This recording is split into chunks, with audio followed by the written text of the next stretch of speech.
Heart givers need to be with heart givers in relationships, because I think you need to be with someone who actually understands the nuance, the sensitivity, all the different processes that are going on in your heart on a day-to-day basis.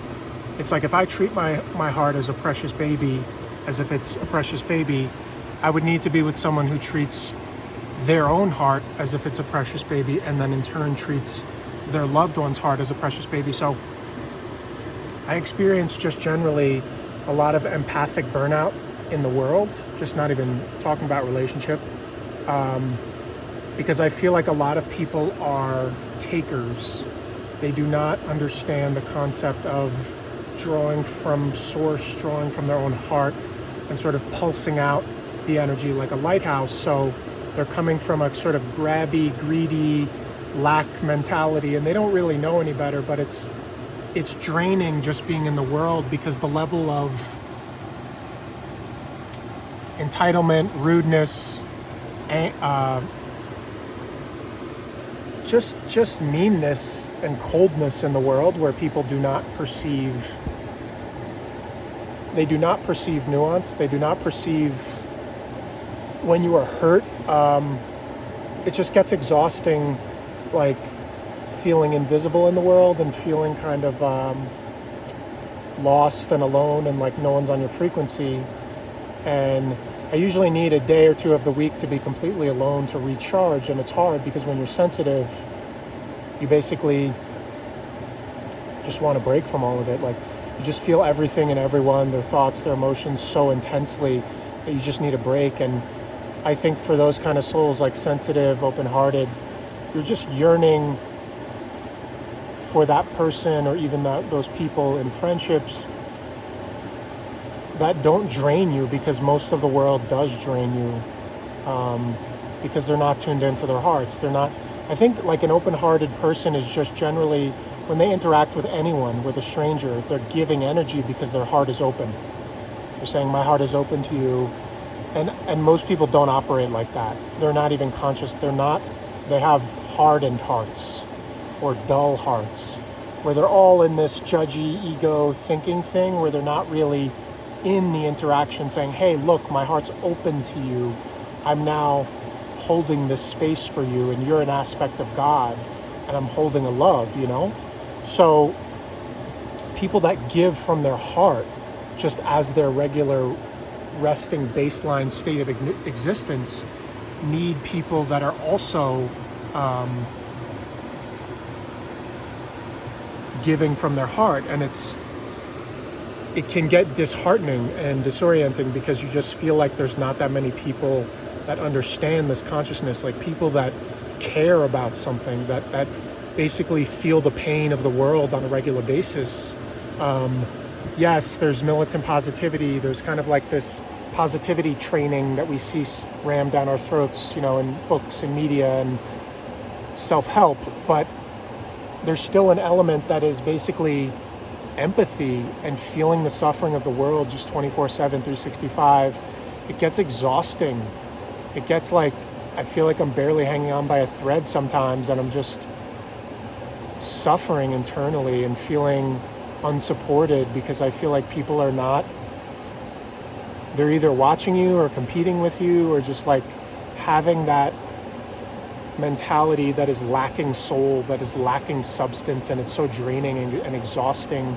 And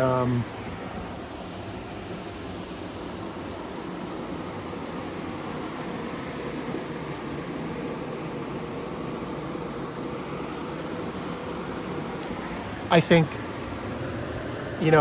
we're finding each other more now because the beacons and the radio signals are getting louder, but it's like, I find that feeling hard to battle with sometimes, the hopelessness of feeling alone, feeling lost, feeling like, what's the point of this? Why am I here? Like, I can't even root into my motivation, my values, because everything is so fake and so empty.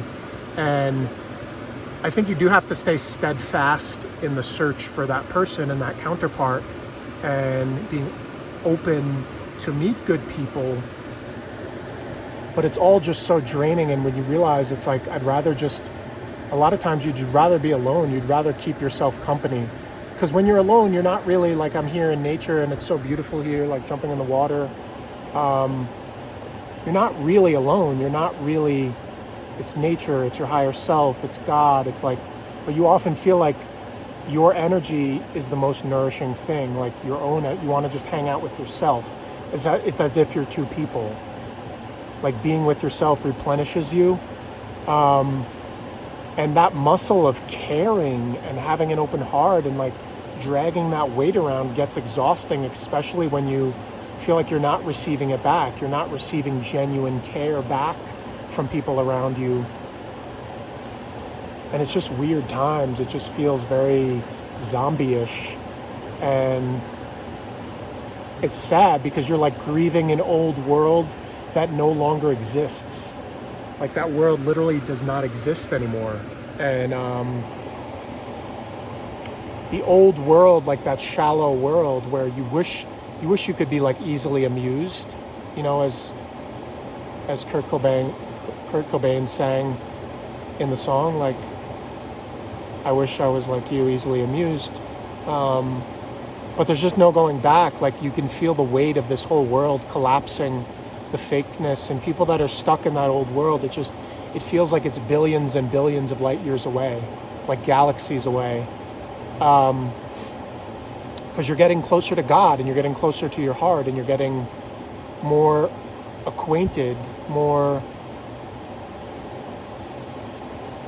sort of floating in between worlds, straddling worlds, and it's like a privilege and an honor, but also like brutally painful and torturous at times, because you feel like you're in this world, in the flesh 3D world, but you also feel like you're not really, you're not even here. Like it's like God is peering through your eyes, this vessel or this temporary split off of God from like that has become conscious, that is called Peter. It's like God is just peering through me. I'm just like the telescope. You know, like I'm here, but I'm not really here. I'm just God. I'm God watching and witnessing it. And you just wish you had those people around you to like soak in the mystery, soak in the sacred, soak in like how precious it all is. Because it gets exhausting doing this tap dance of the cartoon world. And I think we all can feel that empathic burnout of like, it's hard to be caring about all these things on the news, on here, on there. Everyone's beginning their dark nights of the soul. You just feel this anger of like, why are people so emotionally cold? Why are they kicking me to the curb? Why do they just not have the capacity to care? It gets so exhausting, and it's just like, all I can do is root into myself. But, you know, like they say in the self-help books, keep reaching out, keep this, keep that. It's like, you really do have to be selective, because it's exhausting to care and keep giving care, giving love, giving support to people that don't have the capacity to give it back. So the skill of discernment is just as important. And I think in a relationship, if you seek out a heart giver, heart givers would equally fill each other's cups and give for the sake of giving, love for the sake of loving, because love is miraculous and love is like the only reason we exist, because it just fills them with joy. And they know that internal power, that divine energy that flows through their heart is just the most miraculous thing, and an eternal source of abundance, an eternal wellspring that never runs out, as opposed to people that are very lack-minded and they grasp and reach and need more money and need more validation and need more everything all the time. That's exhausting. And I would say that's how most of the world is. That's why people are feeling more and more draining at this time, because they keep trying to grasp. It's like it's like hungry ghosts or something, and it's just a dead, fallen world. It's just like, it's not even like it's still there, but it doesn't even feel like it's real. Like it's kind of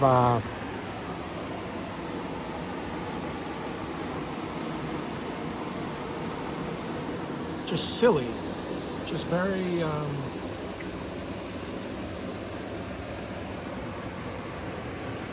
just very, very played out. Like we're ready for a new world. And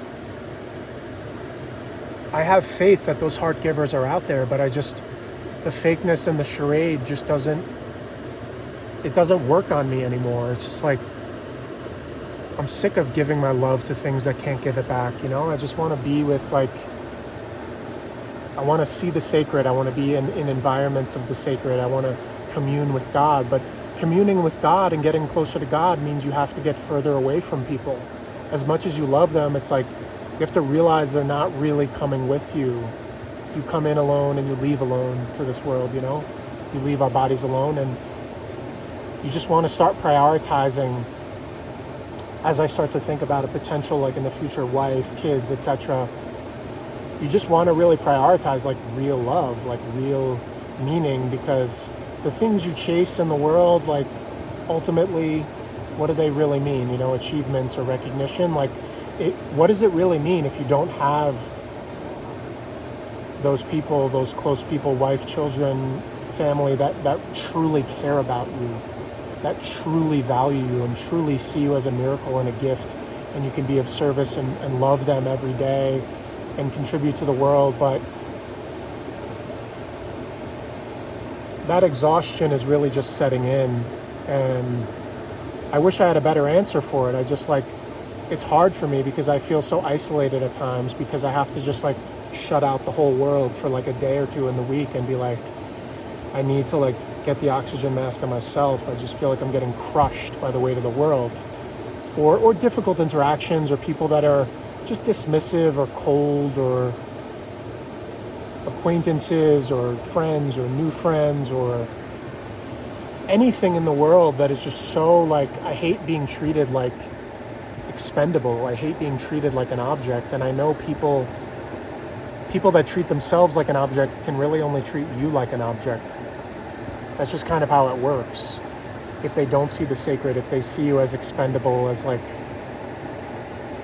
they have a shallow view of the world. And I think starseeds and old souls came in feeling like we have this grand mission and we have this massive mission to like save the world and all these things and raise the consciousness. And you know, if that's you, you know you came on a mission, you know you came here for the shift, you know you came here with a big purpose, and you really desire to affect the world and leave your mark and have make a change. But it's like, I've been learning, it's almost cynical, but it's like, we really, a lot of ways we can't change people. Like, they have to change themselves. They have to make the decision for themselves.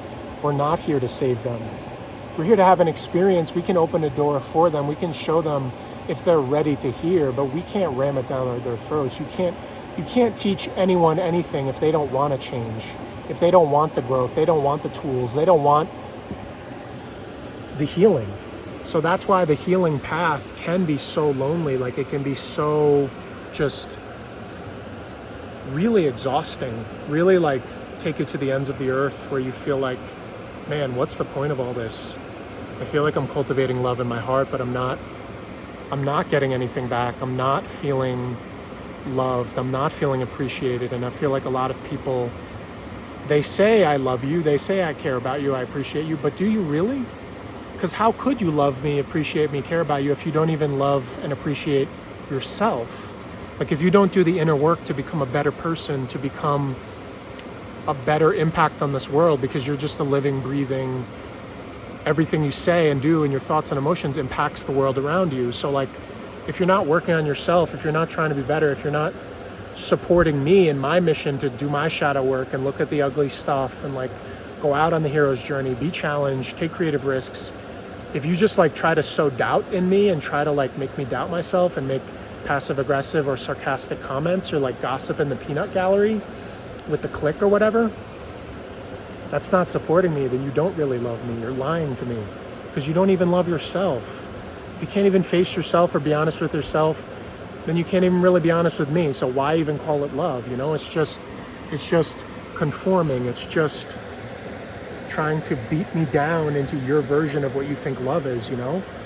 Love is feeling free to express your heart and soul, and supporting people in becoming free, becoming fully empowered in their heart and speaking their voice. So I feel like that robotic existence just gets so suffocating. It gets so like, it just angers me, because there's no going back to that old world. There's no going back. And you feel degraded if you're a heart giver. You have that presence, you have that, like, you observe nuance, you observe body language, you observe all the subtleties of energy. Just being in someone's presence, it's a lot. You're giving of your time and energy.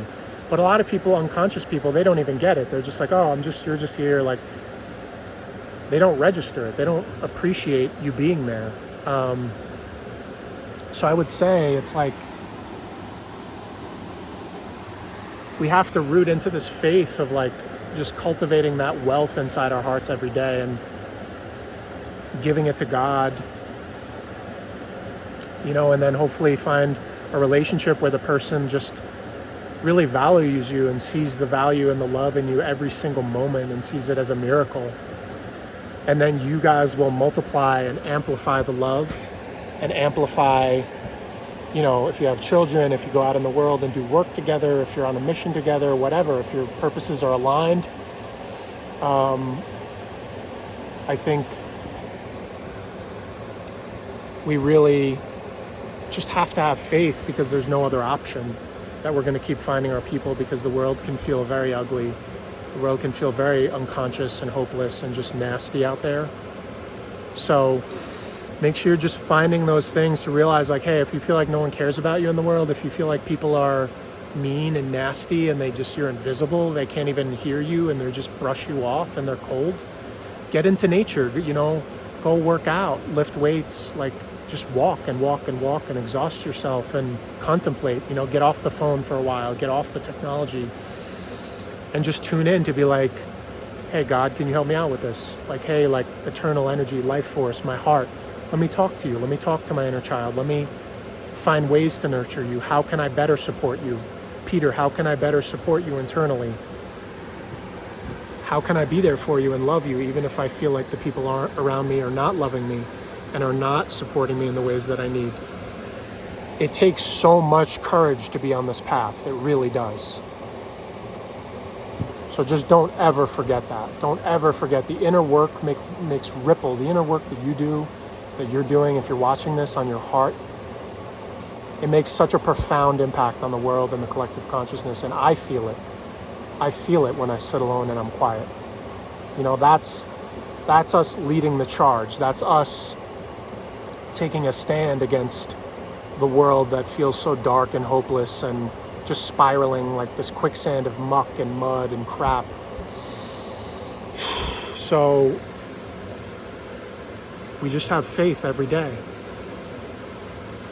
And have faith that if you were created, if you exist, then there will be someone on your frequency that is of the same wavelength or of the same, sings and receives the same musical notes or sees the same colors on the spectrum or kind of dances the same dance and is in sync with you, in sync with your soul, from your soul family, from your soul home, in terms of partnership. Like, you enhance each other's worlds, you become self-sustaining galaxies of love together, and then you're prolific and powerful in the world, and you realize the miracle of life, and then you have children and you spread that love.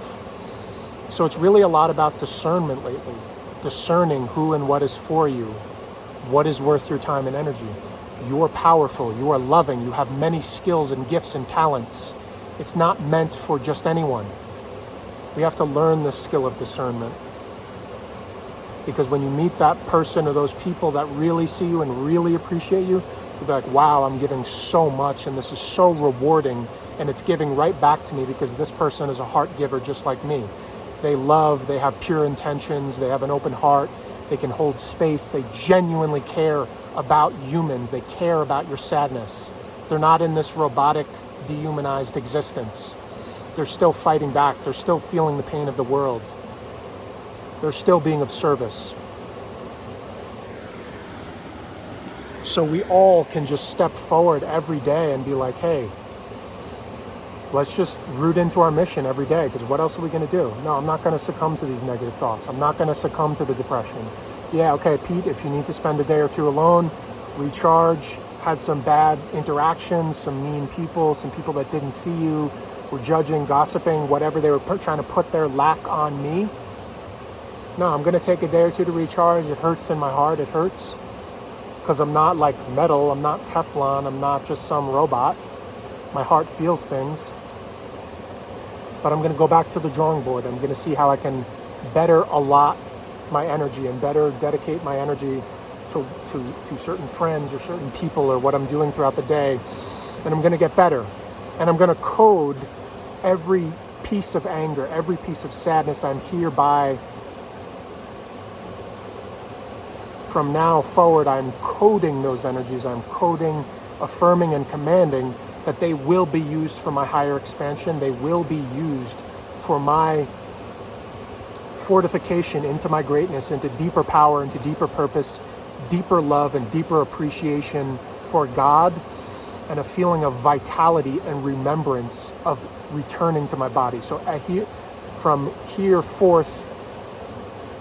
forward, every sadness, every attack, every anger, every nasty feeling that I feel in my body will be used to catalyze me, to explode me, to expand me into deeper love. And so it is, and so it is, and so it is. I command and decree it as so. And I will command my body, my cells, the atoms, the organs, the muscles, the skin, the flesh, the particles of everything in my body will now follow suit, will now take orders as I speak this abundance and this power and this vitality and this eternal love into my soul and into the souls of those around me. And this word carries me forth every day of my life. This is the eternal word that carries me forth in love and strength and protection. As we are all carried forth in this love and strength and protection, and it endures. This is the reality that I am creating if I do not see a reality before me. If I do not see substance before me, if I do not see love and compassion and empathy before me, I speak it into my reality. I speak this love. I speak the spark of existence and the spark of the divine into my heart. I speak it into me now, and I speak it into those of you that are listening and all those on the earth. Because we are not giving up. We continue to radiate this eternal wellspring of love every day. And it fortifies my mind, it fortifies my heart, and it links my mind and my heart, my body, all the other energies swirling. We unify them now for a sense of purpose that is forming in my body right now. A sense of vitality, a sense of peace, a sense of love, a sense of joy, a sense of humor is anchored in my body as I pulsate and radiate it to those around me too. As I take joy and I take privilege and I take honor in this beautiful mission that God has laid before me. And I join with my brothers and sisters now. And I feel you increasing in joy. I feel all of us increasing in joy, answering the call, receiving this power, receiving these energies, these downloads from the divine as they strengthen and fortify us every single day. We are loved, we are loved, we are loved. We are free, we are free, we are free. Amen. Thank you so much for listening. Hope you have a great day.